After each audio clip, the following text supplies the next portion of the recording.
وعلى توفيقه أشهد أن لا إله إلا الله وحده لا شريك له تعظيما لشأنه، وأشهد أن نبينا محمدا عبده ورسوله الداعي إلى رضوانه.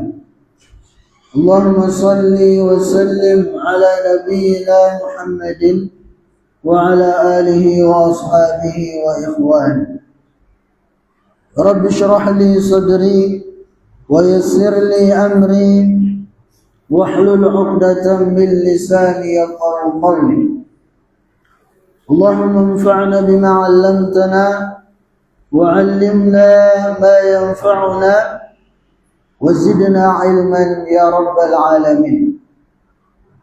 Para jamaah yang mudah-mudahan dimuliakan dan dirahmati oleh Allah Azza wa Jalla, puji dan syukur senantiasa kita panjatkan kepada Allah Subhanahu wa taala atas segala limpahan nikmat dan karunia yang telah Allah Subhanahu wa taala berikan kepada kita semua. Sebagaimana salawat serta salam senantiasa kita peruntukkan kepada Nabi kita yang mulia, Nabi besar Muhammad sallallahu alaihi wasallam. Begitu pula kepada keluarga beliau, kepada sahabat-sahabat beliau, kepada orang-orang yang selalu berusaha mengikuti dan menapaki jejak beliau hingga akhir zaman kelak. Nah, para jamaah yang Allah muliakan, pada kesempatan ini ya, mumpung kita masih berada dalam suasana tahun baru Hijriyah, di mana kalender Hijriah itu sangat erat kaitannya dengan perjalanan hijrahnya baginda yang mulia Nabi kita Nabi Muhammad sallallahu alaihi wasallam dari Mekah ke Madinah. Maka pada kesempatan ini yang memang seharusnya ya kita membahas kaitan dengan penjelasan tentang pokok-pokok keimanan. Namun di sini ya untuk malam ini kita akan bahas kaitan dengan durus minal hijrah an-nabawiyah. Jadi apa saja pelajaran-pelajaran yang bisa kita ambil dari perjalanan hijrahnya Nabi kita yang mulia Nabi Muhammad sallallahu alaihi wasallam. Di sini ulun akan ambilkan dari sebuah tulisan dari Syekh Muhammad Al-Bakri yang beliau beri judul dengan Durus Minal Hijrah An-Nabawiyah. Kata beliau, hijratun Nabi sallallahu alaihi wasallam laysat mujarradul intiqal min Makkah ila al-Madinah. Jadi hijrahnya Rasulullah sallallahu alaihi wasallam dari Makkah ke Madinah itu tidak semata-mata, tidak hanya sekedar perpindahan dari Makkah ke Madinah saja. Ya. Bal hiya madrasatun mutakamilatun fi bina'il insanil mu'min. Akan tetapi sungguh pada perjalanan hijrahnya Rasulullah sallallahu alaihi wasallam itu terdapat banyak pelajaran-pelajaran ya tentang konsep pendidikan yang sempurna wa idaratil hayah wa tahqiqin najah fid dunya wal akhirah. Begitu pula dalam hijrahnya, dalam perjalanan hijrahnya Rasulullah sallallahu alaihi wasallam dari Mekah ke Madinah. Di sana terdapat banyak pelajaran-pelajaran bagaimana kita yang mengelola kehidupan, bagaimana kita bisa meraih keberhasilan ya baik di dunia terlebih lagi di akhirat.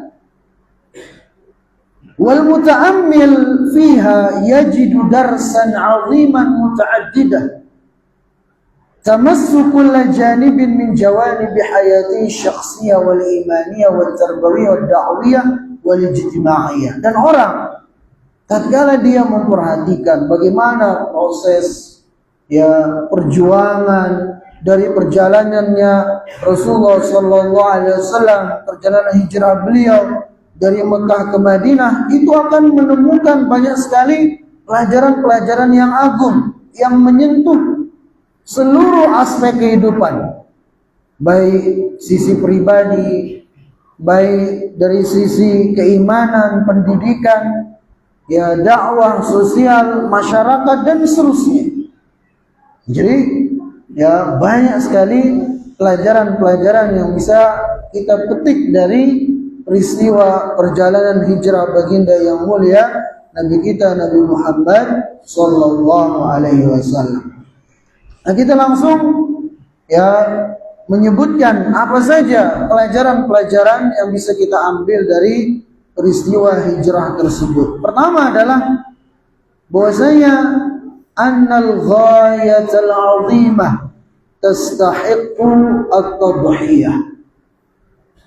Jadi perjalanan hijrahnya Rasulullah SAW itu menunjukkan kepada kita bahwasanya al-ghayah al-'azimah, tatkala seseorang memiliki tujuan yang besar, tatkala seseorang memiliki tujuan yang agung, maka itu mengharuskan adanya pengorbanan.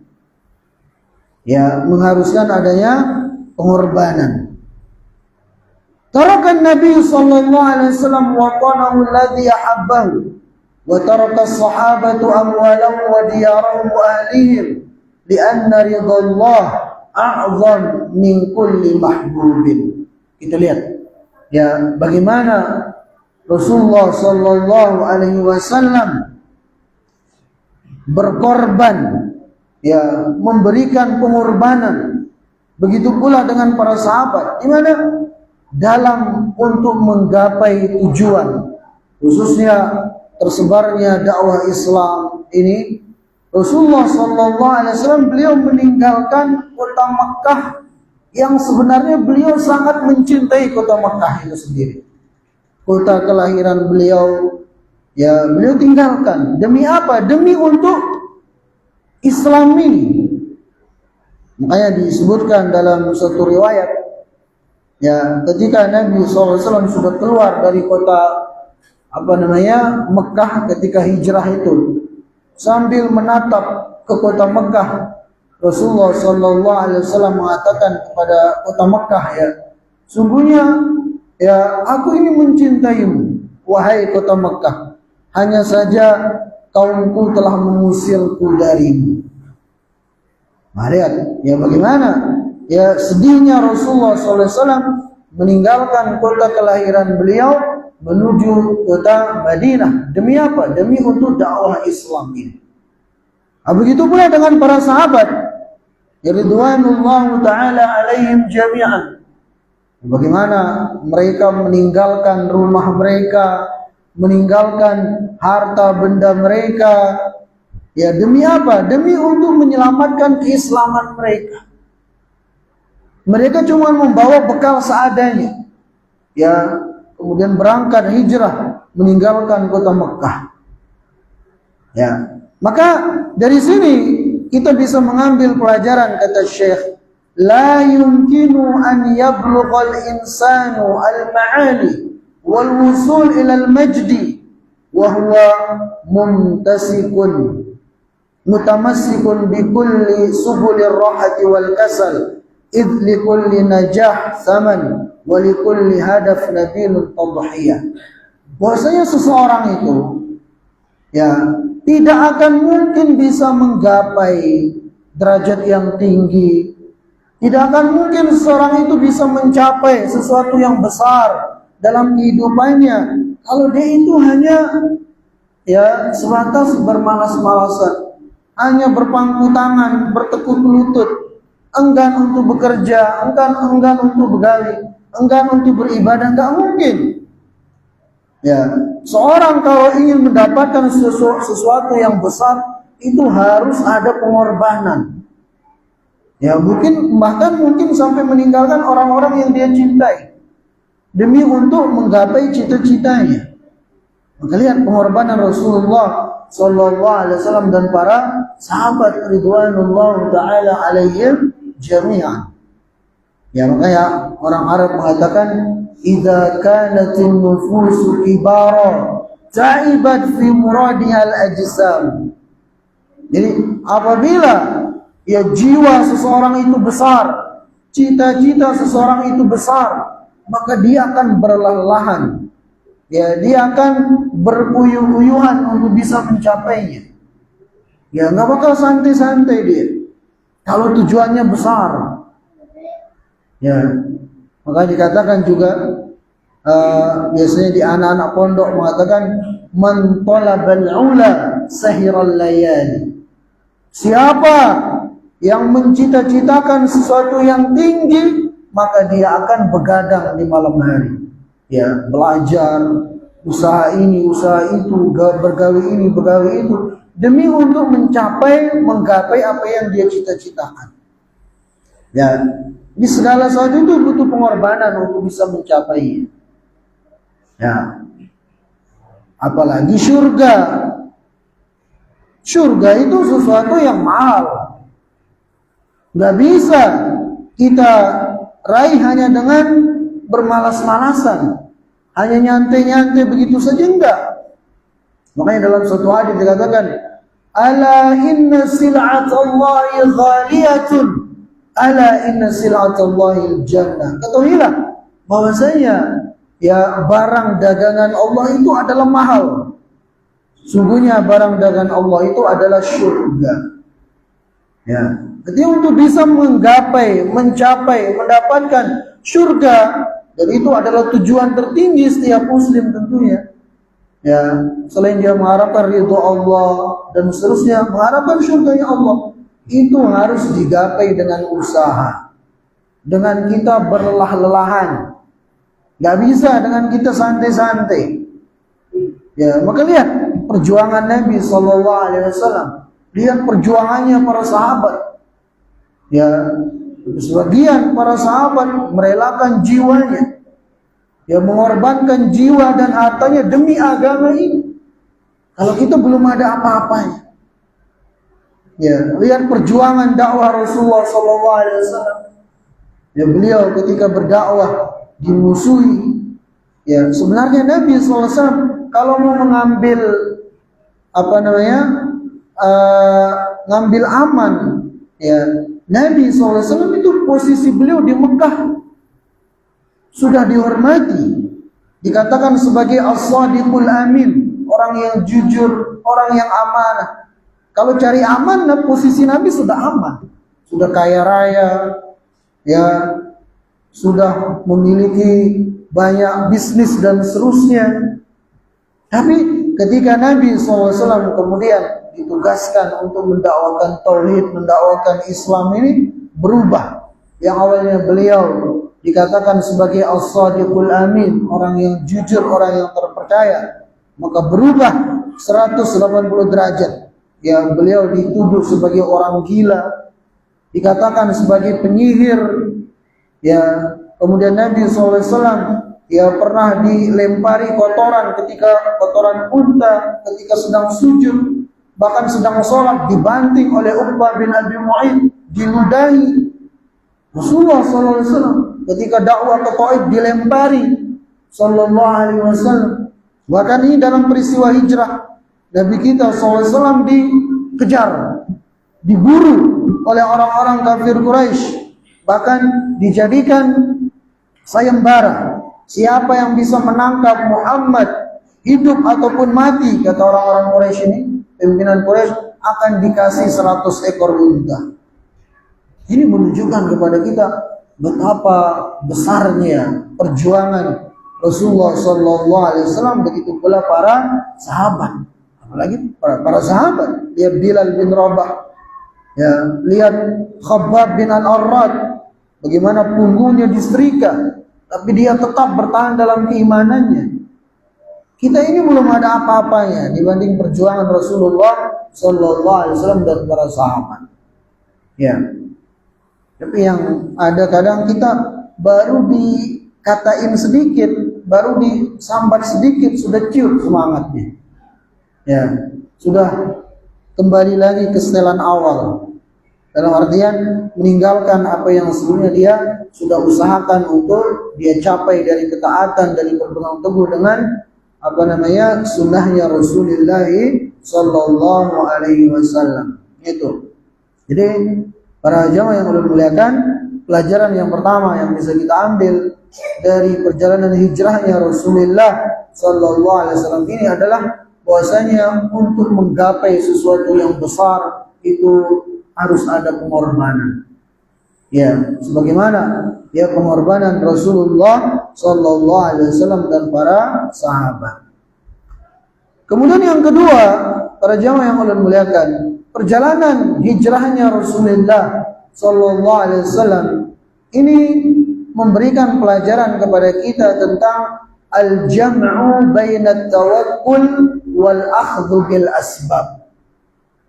Bahwasanya seseorang itu dalam kehidupannya, dalam usahanya, baik untuk dunia begitu pula ya untuk akhiratnya, semestinya dia menggabungkan antara tawakal itu berserah diri kepada Allah, menyerahkan hasil akhirnya kepada Allah, disertai dengan mengambil sebab, disertai dengan melakukan ikhtiar, disertai dengan usaha. Tidak hanya cukup ya sudah saya pasrahkan kepada Allah, kemudian dia nggak ada usaha, nggak ada ikhtiar, salah seperti itu. Ya, ma'anna Allah subhanahu qadirun ala an yahfadha nabiyahu bila asbab wa yansurahu biduni tahaddiyat illa anna an-nabiyya sallallahu alaihi wasallam khattata lil hijrati bidiqqatin. Ya, walaupun Allah Subhanahu wa taala pada dasarnya Maha mampu ya untuk menolong nabinya. Walaupun Allah Subhanahu wa taala pada dasarnya Maha mampu untuk menjadikan nabi kita sallallahu alaihi wasallam langsung menang tanpa ada gangguan, tanpa ada rintangan. Ya, tapi di sanalah ya lihat bagaimana usahanya Rasulullah Sallallahu Alaihi Wasallam sebelum berangkat hijrah. Beliau betul-betul atur strategi. Ya, beliau betul-betul melakukan usaha, ada ikhtiar, tidak hanya mempasrahkan kepada Allah Subhanahu Wa Taala. Ya, di mana beliau ikhtar ar-rafiq al-munasib.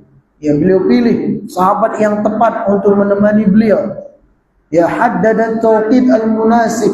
Begitu pula Nabi SAW menentukan waktu yang pas untuk berangkat hijrah. Kemudian juga salaka tariqan ghairu mu'tad. Pada saat hijrah itu Nabi SAW dan Abu Bakar memilih jalan ke kota Madinah yang hampir-hampir tidak pernah dilalui oleh orang. Ya, Nabi SAW mengambil jalur yang jarang dilalui orang. Dalam rangka apa? Ya, dalam rangka ikhtiar. Ya. Kemudian juga istajara dalilan khabiran. Selain itu, Nabi SAW dan Abu Bakar juga menyewa seorang penunjuk jalan. Jadi lihat usaha demi usaha yang Rasulullah SAW lakukan. Padahal beliau seorang Nabi, seorang yang pasti ditolong oleh Allah Subhanahu Wa Taala. Tapi ikhtiar itu harus ada. Ya. Harus ada ikhtiar itu, usaha itu. Nabi SAW tidak mengatakan, oh saya ini Nabi, pasti ditolong oleh Allah. Sudah, biasa aja jalan, kapanpun, lewat jalur manapun, ada Allah yang nolong saya. Nabi nggak mengatakan demikian. Nabi SAW betul-betul ya melakukan usaha ikhtiar demi untuk ya bisa sampai dengan selamat ke kota Madinah. Ya. Maka pelajaran di sini kata beliau, at-tawakkul al-haqiqi laisa tarkul asbab al-maddiyah al-mumkinah. Jadi tawakal yang sebenarnya itu adalah bukan seseorang hanya mempasrahkan urusannya kepada Allah Subhanahu wa taala, tanpa dia melakukan usaha. Ya. Tanpa dia kemudian melakukan ikhtiar, enggak. Harus disertai. Orang kalau sekedar menyerahkan urusannya kepada Allah tanpa usaha, itu bukan tawakal namanya. Dalam bahasa Arab itu namanya tawakul. Tawakul namanya. Ya, hanya sekedar menyerahkan kepada Allah tanpa usaha. Itu bukan tawakal. Itu namanya tawakul. Ya, lihat bagaimana Rasulullah SAW mengajarkan kepada kita hal ini. Contoh lain, Sayyidah Maryam, ibunda dari Nabi Isa alaihissalam. Allah Subhanahu wa taala sebutkan dalam surah Maryam, ya wa huzzi ilaiki bijid'in nakhlati tusaqit alaiki rutaban janiyah. Allah berfirman, wahai Maryam, goncangkanlah batang pohon kurma itu, maka kurma itu akan berjatuhan, kurma yang matang akan berjatuhan sehingga engkau bisa memakannya. Padahal kondisi Maryam pada saat itu apa? Lemah, karena baru melahirkan. Wanita baru melahirkan lemah kondisi. Tapi lihat, Allah Subhanahu wa taala tetap menyuruh Maryam untuk berusaha. Allah tidak langsung jatuhkan kurma itu kemudian dimakan langsung oleh Maryam, enggak. Allah Subhanahu wa taala menyuruh Maryam untuk menggerakkan batang kurma. Ya sebenarnya ya sekuat apapun Maryam menggerakkannya, ya itu enggak bakal jatuh. Tapi di sanalah Allah Subhanahu wa taala mengajari Maryam untuk ikhtiar. Nah, harus ada usaha sesuai kemampuan. Pada akhirnya Allah Subhanahu wa taala akan memberikan kepada kita apa yang kita inginkan, begitu. Jadi usaha itu sebuah keharusan. Jangan hanya mempasrahkan kepada Allah. Betul, mempasrahkan kepada Allah itu juga keharusan. Tapi harus disertai dengan ikhtiar dan usaha. Ya, makanya dalam sebuah riwayat ya ada di zaman Umar bin Khattab itu orang-orang yang dia hanya berdoa di masjid minta rezeki. Ya, ianya kada begawi. Maka Umar bin Khattab mengatakan, keluar kalian, begawi, bekerja. Inna sama' la tumtiru dhahaba, kata Umar. Sesungguhnya langit itu tidak akan menurunkan hujan emas. Ya, artinya apa? Berdoa iya. Berdoa itu bagus. Tapi sertai dengan usaha, begitu. Nah ini. Jadi para jamaah yang mudah-mudahan dimuliakan dan dirahmati oleh Allah Azza wa Jalla. Jadi pelajaran yang kedua dari peristiwa hijrahnya Rasulullah SAW itu mengajarkan kepada kita bahwasanya tawakal itu harus disertai dengan usaha. Walaupun Nabi SAW adalah seorang yang pasti ditolong oleh Allah, pasti dimenangkan oleh Allah Subhanahu wa taala, tapi tetap Nabi kita SAW melakukan usaha, melakukan ikhtiar. Ya. Kemudian yang ketiga dari pelajaran yang bisa kita ambil dari peristiwa hijrahnya Rasulullah sallallahu alaihi wasallam dari Mekah ke Madinah adalah as-siqatu billah fi asyaddil azamat. Itu semestinya bagi seorang untuk ya as-siqah billah, betul-betul percaya, ya betul-betul yakin dengan pertolongan Allah Subhanahu wa taala, khususnya ya tatkala dalam kondisi kritis, tatkala dalam kondisi genting, tatkala dalam kondisi berat-beratnya ujian yang menimpa kita. Hendaknya kita selalu thiqah, percaya teguh kepada Allah Subhanahu wa taala, begitu. Ya. Indama ahatal musyrikun bi al-ghar, qala Abu Bakar radhiyallahu anhu, law nadhara ahadun tahta qadamai la ra'ana. Ini bisa kita simpulkan ya dari peristiwa hijrah itu tepatnya tatkala Rasulullah SAW dan Abu Bakar berada di dalam gua apa? Gua Hira atau gua Tsaur? Ya, gua Tsaur ya. Kalau gua Hira itu tempat Nabi SAW mendapatkan wahyu pertama kali. Itu 5 ayat dari surah Al-Alaq. Tapi kalau gua Tsaur itu gua tempat Nabi SAW dan Abu Bakar bersembunyi dari kejaran orang-orang kafir Quraisy. Nah, tatkala Nabi SAW di dalam gua bersama Abu Bakar, di sana Abu Bakar sudah ketakutan. Karena orang-orang kafir Quraisy itu persis sudah berada di mulut gua itu. Sehingga Abu Bakar mengatakan apa? Lau nadhara ahadun tahta qadamaihi la ra'ana. Seandainya mereka orang-orang kafir Quraisy, ya itu mereka berlomba-lomba untuk mengejar, untuk bisa mendapatkan, menangkap Rasulullah SAW demi untuk mendapatkan 100 ekor unta itu. Ya, nah kata Abu Bakar, seandainya mereka itu melihat ke bawah kaki mereka saja, mereka pasti akan melihat kami. Kata Abu Bakar As-Siddiq. Ya, namun lihat bagaimana Rasulullah SAW pada saat itu. Abu Bakar panik, takut, khawatir dengan keselamatan Nabi SAW.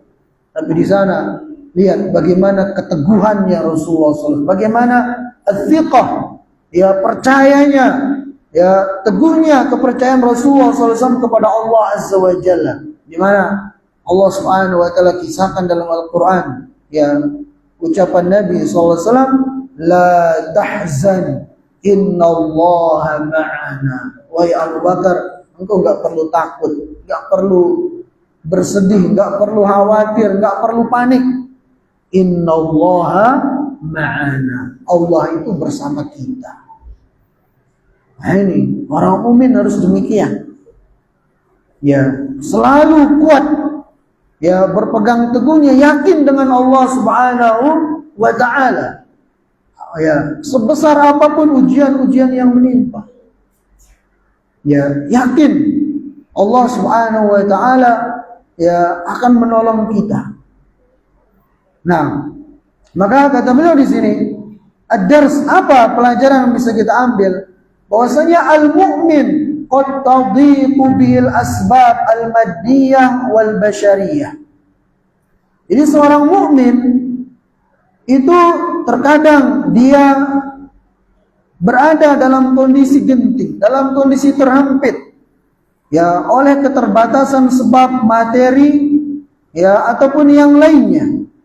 Lakin la tadhiqu bi ma'iyatullah wa 'aunihi. Akan tetapi seorang mukmin tidak pernah merasa ya sempit, tidak pernah merasa putus asa dari pertolongan Allah Subhanahu wa taala dan ma'iyatullah, kebersamaan Allah Subhanahu wa taala.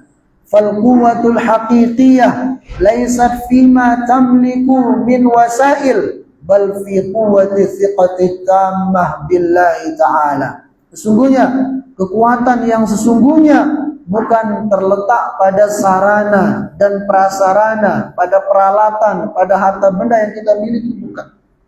Tapi kekuatan yang hakiki itu ada pada keyakinan dan berserah dirinya kita kepada Allah Subhanahu wa ta'ala. Nah ini, ya ini pelajaran yang berharga, Ustaz.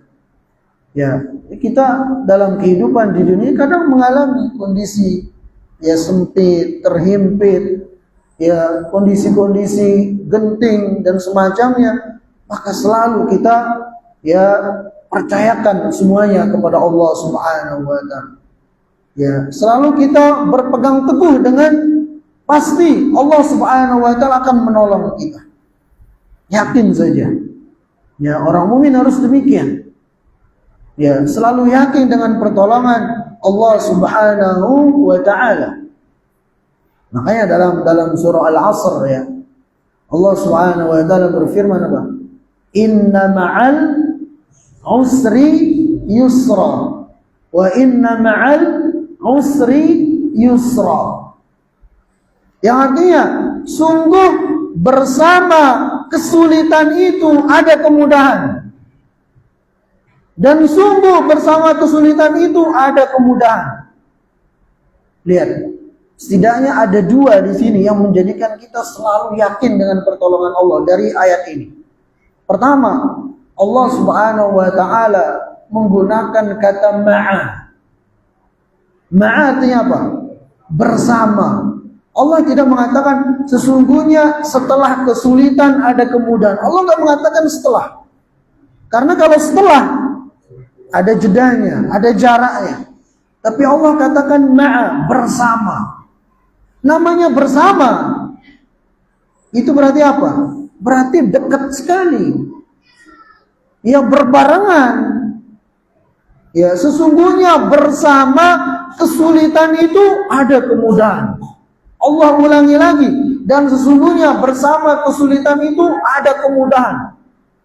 Allah katakan bersama, menunjukkan pertolongan itu dekat. Tinggal kitanya saja yakin apa enggak kita dengan pertolongan Allah Subhanahu wa taala. Kemudian yang kedua, ya, dan ini dikatakan oleh Imam Syafi'i rahimahullah taala, beliau mengatakan lan yaghlibal usru yusraini. Ya, bagi yang paham bahasa Arab, inna ma'al usri yusra wa inna ma'al usri yusra. Di sini sulit Allah sebut dengan lafaz ma'rifah dua kali, pakai al. Ya, menunjukkan kesulitan pada ayat pertama dengan ayat kedua itu satu. Sedangkan yusra Allah Subhanahu wa taala tidak menggunakan alif lam. Menunjukkan kemudahan yang ada pada ayat pertama berbeda dengan kemudahan pada ayat kedua. Sehingga kesulitan terhitung satu, kemudahan dua. Maka kata para ulama, ya, Imam Syafi'i mengatakan sungguh satu kesulitan itu tidak akan pernah mengalahkan dua kemudahan. Ya, tinggal yakinnya kita saja, begitu. Dan ini juga yang ditegaskan oleh Rasulullah Sallallahu Alaihi Wasallam. Ya, dalam sebuah hadis beliau yang sahih, wa inna ma'al usri yusra.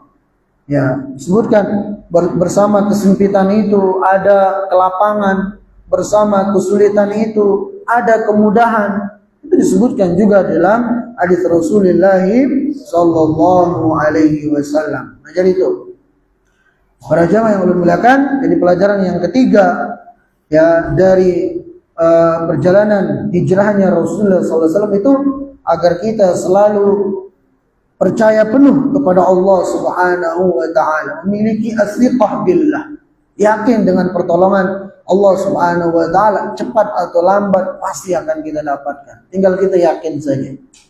Ya, dan ini akan menenangkan kita tatkala kita mendapatkan ujian-ujian dalam bentuk apapun itu.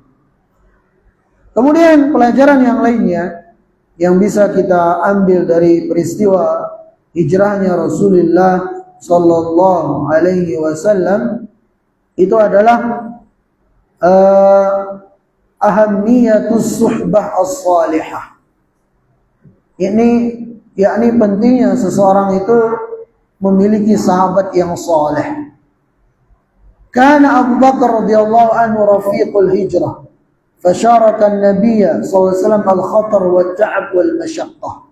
Di mana Nabi sallallahu alaihi wasallam dalam perjalanan hijrah itu beliau memilih Abu Bakar As-Siddiq untuk menjadi teman beliau dalam perjalanan. Maka di sanalah Abu Bakar As-Siddiq radhiyallahu taala anhu menjadi teman hijrahnya Nabi SAW menghadapi segala bahaya, kelelahan, kesulitan bersama Rasulullah Sallallahu Alaihi Wasallam. Apa pelajaran yang bisa kita ambil dari hal ini? Kata beliau, al-insan la yastaghni 'anil rafiqis salih. Bahwasanya ya seorang mukmin itu tidak bisa lepas dari memiliki teman yang soleh. Ya, Nabi kita saja SAW, beliau dalam hijrah memilih teman yang soleh. Dalam hal ini adalah Abu Bakar As-Siddiq radhiyallahu taala anhu, ya wasahibun nasih alladhi yu'inu 'ala ta'ah. Itu teman yang tulus yang selalu menolong kita dalam ketaatan kepada Allah Subhanahu wa taala, wa yuthbituhu 'inda syada'id, dan menguatkan kita ketika kita mendapatkan ujian-ujian, wa yudzakiruhu billahi idza nasiya, teman yang selalu mengingatkan kita kepada Allah tatkala kita lupa. Ya, teman yang soleh itu perlu. Ya, maka cari kawan-kawan yang soleh di dunia ini. Kawan-kawan yang tulus, yang selalu berusaha mengingatkan kita untuk selalu istiqamah di atas jalannya Allah Subhanahu wa taala. Karena pengaruh teman itu luar biasa. Baik pengaruh positif ataupun pengaruh negatif. Ya, orang Arab mengatakan as-sahibu sahibun. Teman itu menarik seseorang. Ya, entah kepada yang baik ataupun yang buruk. Makanya Rasulullah sallallahu alaihi wasallam mengatakan dalam hadis yang sahih, al-mar'u ala dini khalilihi falyanzur ahadukum man yukhalil. Yang artinya seseorang itu bergantung pada agama kawannya. Maka hendaknya masing-masing dari kalian melihat dengan siapa dia berteman, dengan siapa dia berkawan. Ya, artinya apa? Pastikan kawan kita itu adalah kawan yang baik, yang soleh. Ya, kenal dengan siapapun nggak ada salahnya. Tapi untuk kita dekat dengan seseorang, ya, untuk kemudian kita hari-hari bersama dia, pastikan dia itu orang yang baik, orang yang soleh. Ya, betapa banyak orang-orang yang rusak gara-gara salah teman. Bahkan di antara penyesalan orang yang sudah meninggal, ya, di antara penyesalan penghuni neraka itu adalah ketika mereka salah teman di dunia ini. Allah Subhanahu wa taala sebutkan dalam Al-Qur'an, ya laitani ittakhadtu ma'ar rasuli sabila. Ya wailata laitani lam attakhidh fulanan khalila. Laqad adallani 'anil dzikri ba'da idh ja'an. Jadi penghuni neraka mengatakan, aduhai, seandainya dahulu aku mengikuti jalannya para rasul. Ya, seandainya dahulu aku tidak mengikuti jalannya si fulan, temanku itu. Karena sungguh dia telah menyesatkanku dari jalan Allah Subhanahu wa taala setelah peringatan itu datang kepadaku. Ini salah satu penyesalan penghuni neraka itu adalah, ya, salah teman di dunia ini. Maka ini, ya, juga peristiwa Isra dan Mi'raj ini, peristiwa hijrahnya Nabi SAW dari Mekah ke Madinah ini, ya, mengajarkan kepada kita juga tentang pentingnya teman yang soleh. Ya, sebagaimana Rasulullah SAW memilih Abu Bakar, ya, seorang sahabat yang paling mulia, yang kemudian menemani beliau sallallahu alaihi wasallam untuk hijrah ke kota Madinah. Kemudian juga, ya, para jamaah yang ulun muliakan, peristiwa hijrah dari Mekah ke Madinah ini menunjukkan juga kepada kita tentang qimatut takhtit fil hayah. Jadi kita dalam hidup ini penting untuk dalam hal apapun itu harus ada perencanaan. Ya, jangan sampai apa yang kita lakukan itu semuanya serabutan, asal-asalan. Baik dalam perkara dunia, ya, begitu pula apalagi dalam perkara akhirat kita. Harus ada perencanaannya. Ya, tidak kemudian asal-asalan begitu. Maka lihat Rasulullah SAW seperti yang kita sebutkan tadi. Ya, beliau sebelum berangkat hijrah dari Mekah ke Madinah, beliau membuat taktik. Beliau membuat perencanaan. Ya, beliau memilih Abu Bakar sebagai kawan beliau, memilih waktu yang tepat, memilih jalan yang jarang-jarang dilewati oleh orang, bahkan memilih ya guide, ya penunjuk jalan yang sudah betul-betul hafal jalan, ya disewa oleh Nabi SAW. Ini semua bentuk perencanaan. Nah, ini mengajarkan kepada kita juga bahwasanya kita dalam kehidupan di dunia ini, ya baik dalam urusan dunia ataupun akhirat, itu mesti ada perencanaan. Ya, mesti ada takhtit gitu. Ya, sehingga kalau semuanya ada perencanaan, maka insya Allah apa yang kita cita-citakan, apa yang kita inginkan itu akan mudah untuk bisa kita menggapainya. Nah, para jamaah yang mudah-mudahan dimuliakan dan dirahmati oleh Allah Azza wa Jalla, sudah masuk Isya nampaknya. Ya, mungkin ini yang ulun bisa sampaikan pada kesempatan ini. Ya, mudah-mudahan apa yang kita sedikit dengarkan tadi itu ada manfaatnya. Kita tutup dengan doa kafaratul majlis. Subhanakallahumma bihamdika asyhadu an la ilaha illa anta astaghfiruka wa atubu ilaik. Assalamualaikum warahmatullahi wabarakatuh.